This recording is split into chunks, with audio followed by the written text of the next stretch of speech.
Hey guys, today's video is going to be about closing the chapter. I've been here in Loreto, Baja California Sur in Mexico for the past 5 years. I built all of the studio around me that I'll show you in this video, and this chapter is coming to an end. I'm about to move to Guadalajara with all of my studio equipment, and my main goal over there is to form my band. But the main musical direction is going to be towards experimental heavy metal and hard rock music. In today's video, I'm going to be taking apart the stable that I built with my dear friend Leo. Leo, if you're watching this, thank you so much.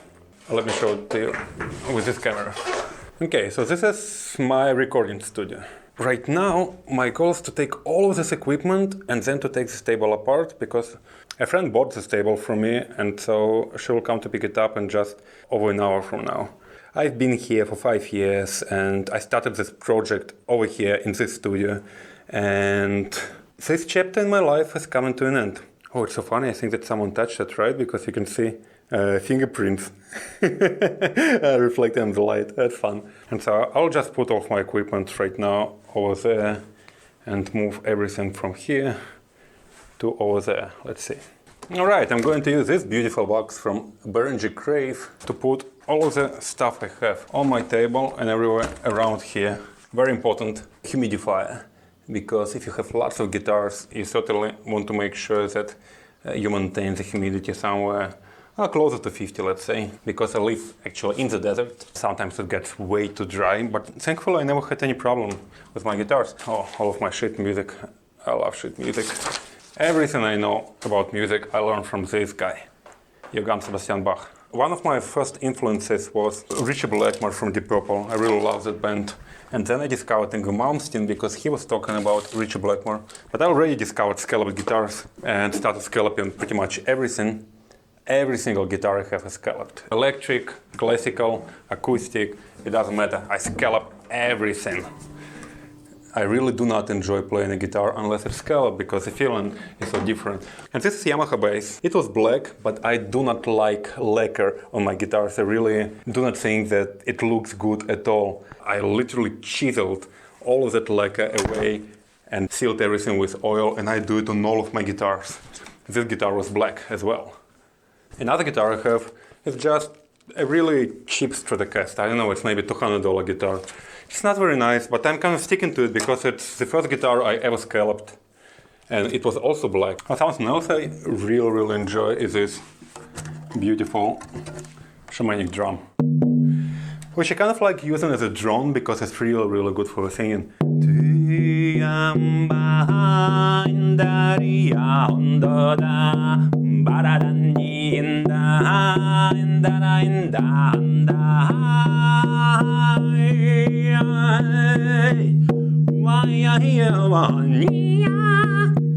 Yeah, it's lots of fun. That's my Akai Mini. Just a nice little interface. Of course, as always, I have guitar picks everywhere. I use metal picks when I play my electric guitar, and I use plastic picks when I play acoustic guitars. But I always sharpen them. Every single pick I have, I always like that. As soon as there's a bit of an edge developing, then I start polishing it. So let me just show you how I had everything set up for the recording over here. So basically, this is my interface. And you can see that I have all of these microphone cables over here, and all of this goes here. From that interface, it all goes down here under the stable, and the output goes into this Behringer headphones preamplifier, because it can split one input into 4 outputs, and that way 4 people can monitor the signal at the same time. All of the cables go under the table over here. Some of them go over here to record my guitar. Before I had a drum set over there, and so I was recording separately with various microphones. The output for this interface goes into this Behringer HA400 headphones preamplifier, and it can take 1 input, but it gives you 4 outputs. And this way, 1 output goes into my headphones, and I've been using this HD280 Pro by Sennheiser, and I really like them, very comfortable. The other output goes into my monitors, this and this over here. Another output goes over here. When I'm doing any kind of stream and I want to record direct audio from the interface into my Tascam recorder, and so I just use this input to do that. But now I'm going to disconnect all of this. First time in a very long time. all of that cable management. I mean, it's some management at least. It's not on the floor. All right. Now let's disconnect everything over here, which is my amplifier, guitars and everything else. I really love this Hexacadney Tubeman. Okay, that's done. When I record guitar, I always go into direct input box that has two outputs. One of them goes directly into the interface so that I can record direct signal, and the other one goes into the amplifier so that I can record the amplifier with this microphone, which I like very much as well, MXL DX2. This is my little bass amplifier, which pretty much just a practice amp. Bass amplifier by Behringer as well, doubles as a direct input box to record the bass guitar as well. Now that's what I call cable management. You see, all of them really nicely managed and packed.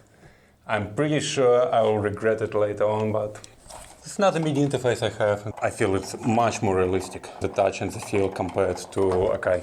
Now I gotta start disconnecting my main computer and we're good to go. I have some prints by Marco Aguilar, our cinematographer. That's really beautiful.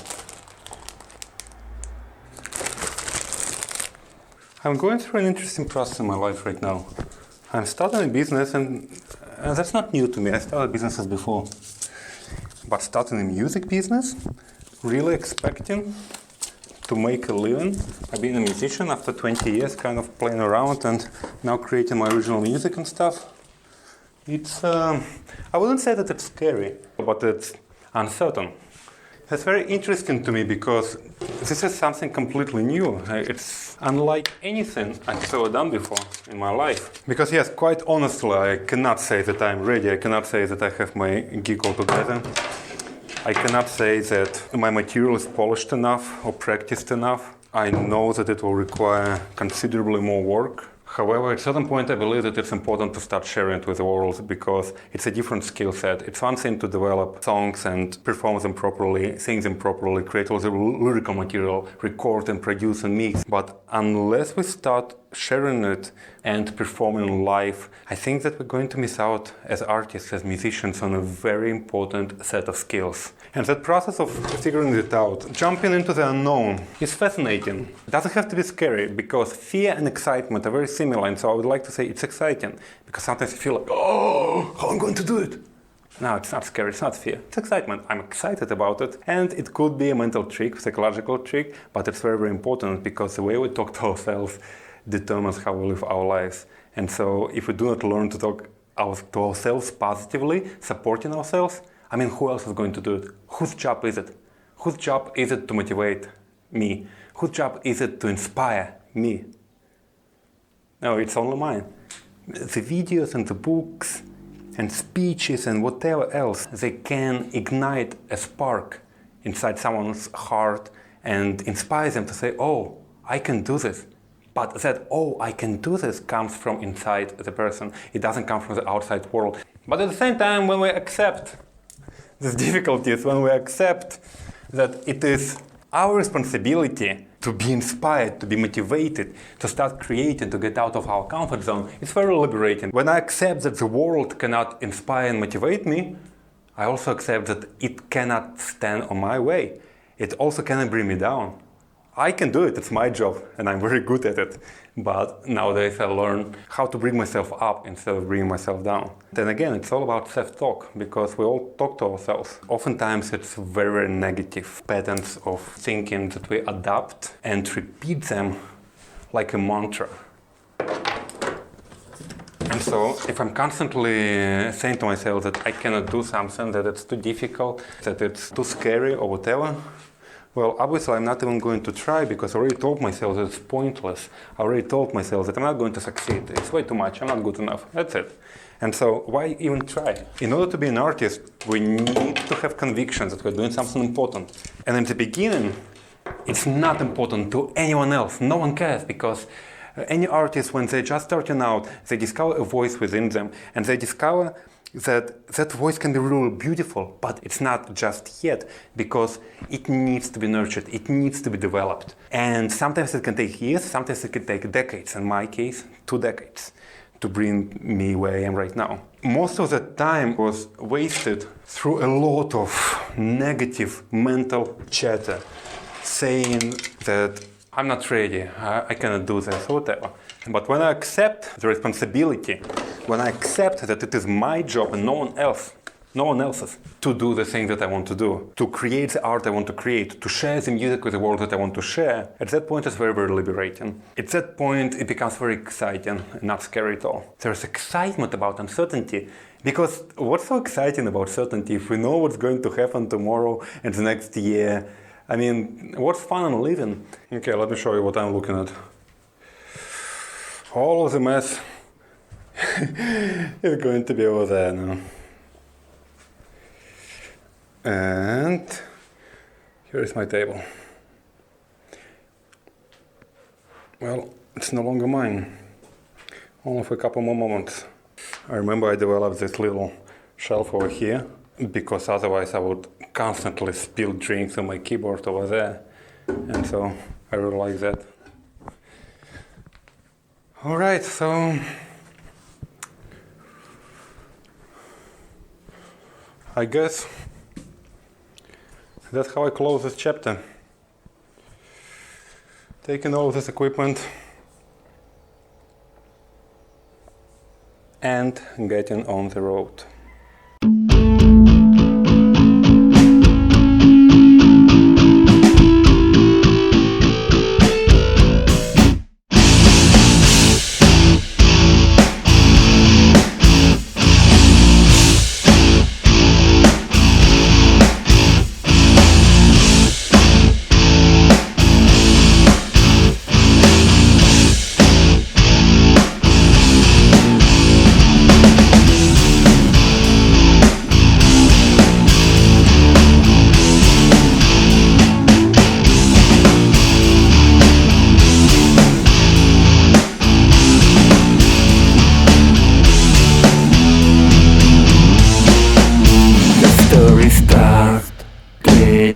Eons ago I separated, started to grow, a vain desire to multiply, born to live in order to die. And all the struggle, what for can I replace? What was before, who can recall? The reason why I have decided to die. It started slowly, at no cost. The devil was lonely, he seemed lost. Allow me, he said, to introduce you to the world of the dead. We all have sinned, lost control for a pile of dust. We have sold our soul, buried and killed, deep down inside. A creeping fright has left us blind. Kyle, in your smile, took me a while to see through it all. Vile thoughts inside my own mind, corruption within, provoke me to sin.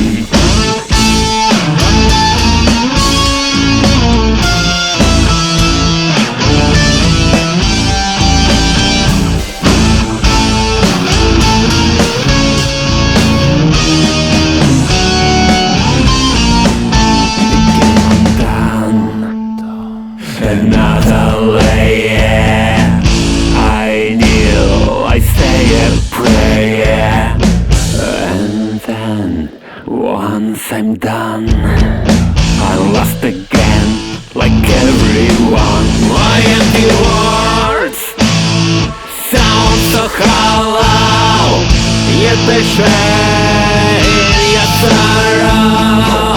Take my hand, I know you aspire to enter into the fire.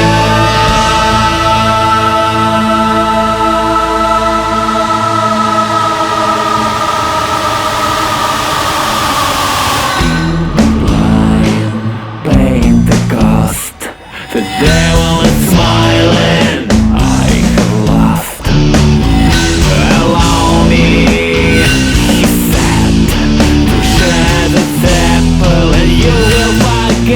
that you have sinned. Lost control for a pile of dust.